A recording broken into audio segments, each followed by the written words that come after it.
Materi pertama yaitu paradigma pertumbuhan atau growth paradigma. Penerapan paradigma pertumbuhan dalam pelaksanaan pembangunan berorientasi pada pertumbuhan ekonomi. Nah, dalam hubungan ini, PBB mencanangkan dawarsa pembangunan pertama berlangsung pada tahun 1960 sampai 1970. Pada strategi pertumbuhan ekonomi di periode ini, ternyata hanya mengalami perkembangan sebesar 5% dalam setiap tahun. Pada periode ini ternyata mengabaikan masalah distribusi pendapatan nasional sehingga menimbulkan beberapa masalah seperti kemiskinan, pengangguran, kesenjangan pembagian pendapatan, urbansi, dan kerusakan lingkungan. Melihat kenyataan ini, terjadilah pergeseran dari strategi pertumbuhan ekonomi menjadi strategi pertumbuhan dan pemerataan pembangunan. Nah, peranan pemerintah dalam pembangunan menurut paradigma pertumbuhan adalah memperbesar saving. Misalnya dalam bidang perpajakan, memperbesar ekspor non-migas, bantuan luar negeri, dan sebagainya. Menurut paradigma ini, ketimpangan merupakan kebutuhan sosial dan karenanya dapat dibenarkan. Perkenalkan, nama saya Wulan Ayu Safitri, NIM-nya 086. Di sini saya akan menjelaskan materi tentang pertumbuhan ekonomi versus ketimpangan dan ketergantungan. Pembangunan ekonomi diperlukan apabila suatu negara ingin meningkatkan taraf hidup dan kesejahteraan rakyatnya. Karena tujuan utama dari proses pembangunan ekonomi yaitu meningkatkan standar hidup dan kesejahteraan masyarakat, mengurangi kemiskinan, serta memperluas pilihan ekonomi dan sosial yang membebaskan masyarakat dari ketergantungan.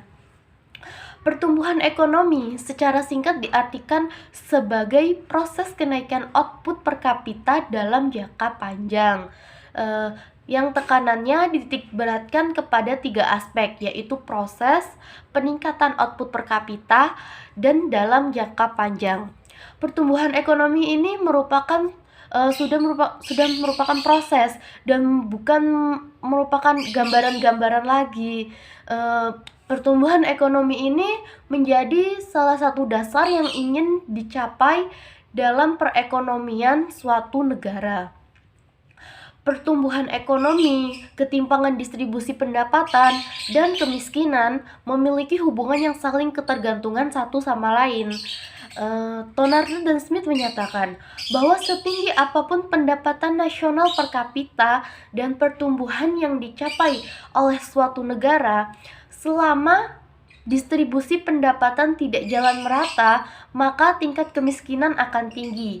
Dan juga begitu sebaliknya, meskipun distribusi pendapatan telah berjalan merata, akan tetapi pendapatan nasional per kapita dan pertumbuhannya rendah, maka kemiskinan juga akan meluas.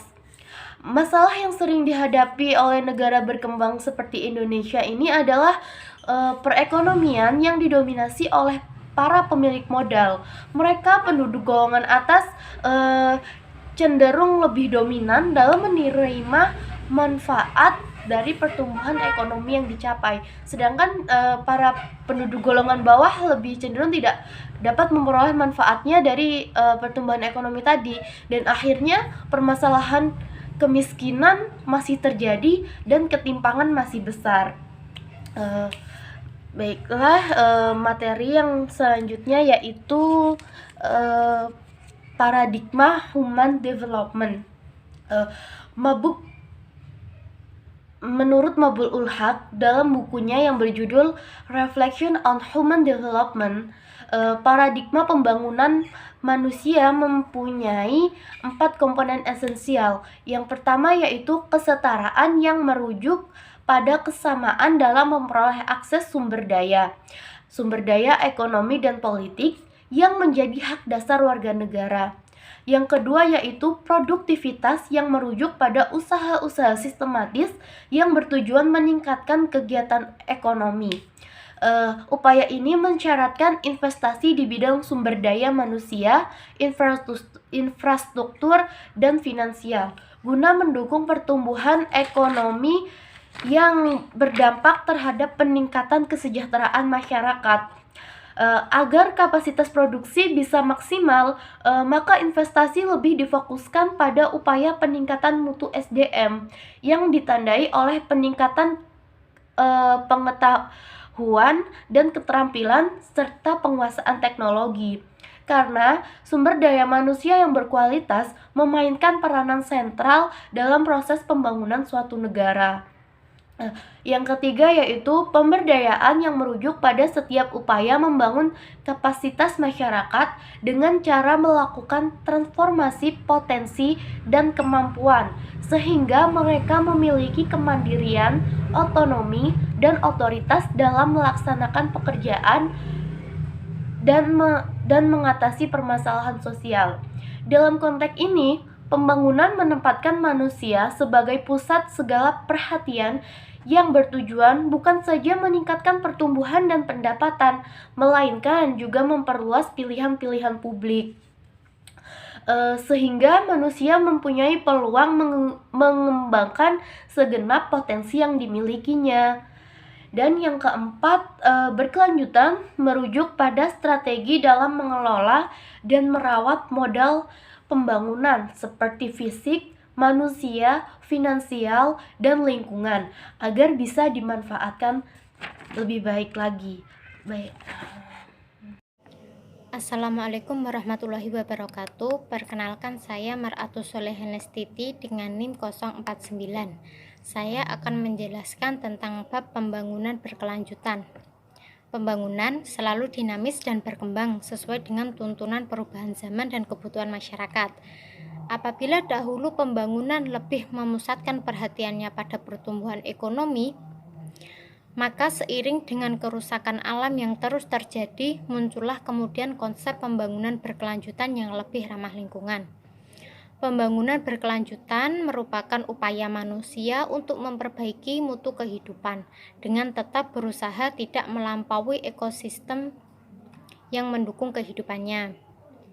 Sasaran pembangunan berkelanjutan mencangkup pada upaya untuk mewujudkan terjadinya pemerataan manfaat hasil-hasil pembangunan antar generasi, pengamanan terhadap kelestarian sumber daya alam, pemanfaatan dan pengelolaan sumber daya alam semesta, serta mempertahankan kesejahteraan rakyat atau masyarakat. Di sisi ekonomi, setidaknya ada 3 alasan utama mengapa pembangunan ekonomi harus berkelanjutan. Yang pertama, menyangkut alasan moral. Lalu yang kedua menyangkut alasan ekologi, dan yang ketiga yang menjadi alasan perlunya memperhatikan aspek keberlanjutan adalah alasan ekonomi. Dalam konsep pembangunan berkelanjutan, tabrakan kebijakan yang mungkin dapat terjadi antara kebutuhan menggali sumber daya alam untuk memerangi kemiskinan dan kebutuhan mencegah terjadinya degradasi lingkungan perlu dihindari, serta sejauh mungkin dapat berjalan secara berimbang. Eksploitasi sumber daya alam dapat disarankan sebaiknya pada sumber daya alam yang tergantikan, sehingga ekosistem atau sistem lingkungan dapat dipertahankan. Berikut penjelasan dari saya. Apabila ada kurang lebihnya, saya mohon maaf yang sebesar-besarnya. Wassalamualaikum warahmatullahi wabarakatuh. Nama saya Hasna Alfairus Nazihah, NIM 074. Saya akan melanjutkan materi mengenai paradigma pemberdayaan masyarakat. Pemberdayaan masyarakat seringkali sulit dibedakan dengan pembangunan karena mengacu pada pengertian yang tumpang tindih dalam penggunaannya di masyarakat. Pemberdayaan masyarakat merupakan konsep pembangunan ekonomi yang merangkum paradigma baru dalam pembangunan. Konsep pembangunan dengan pemberdayaan masyarakat tidak hanya semata-mata memenuhi kebutuhan dasar masyarakat saja, tetapi lebih sebagai upaya mencari alternatif pertumbuhan ekonomi lokal. Pemberdayaan masyarakat sebagai strategi alternatif dalam pembangunan telah berkembang dalam berbagai literatur dan pemikiran, walaupun dalam kenyataannya belum secara maksimal dalam implementasinya. Pendekatan utama dari konsep pemberdayaan masyarakat telah dijadikan objek dari proyek pembangunan. Berdasarkan pada konsep pemberdayaan masyarakat sebagai model pembangunan, hendaknya pendekatan yang dipakai ada 3. Yang pertama, target. Upayanya ini harus terarah kepada yang memerlukan dengan program yang dirancang untuk mengatasi masalahnya dan sesuai dengan kebutuhannya. Yang kedua, mengikut sertakan bahkan dilaksanakan oleh masyarakat yang menjadi sasarannya. Tujuannya adalah supaya bantuan efektif karena sesuai kebutuhan mereka yang sekaligus meningkatkan keberdayaan masyarakat dengan pengalaman dalam merancang, melaksanakan, mengelola, dan mempertanggungjawabkan upaya peningkatan diri dan ekonominya. Yang ketiga, menggunakan pendekatan kelompok. Karena secara individual, masyarakat miskin itu sulit memecahkan masalahnya sendiri. Di samping itu, kemitraan usaha antar kelompok dengan kelompok yang lebih baik saling menguntungkan dan memajukan kelompok. Sekian penjelasan dari saya. Wassalamualaikum warahmatullahi wabarakatuh.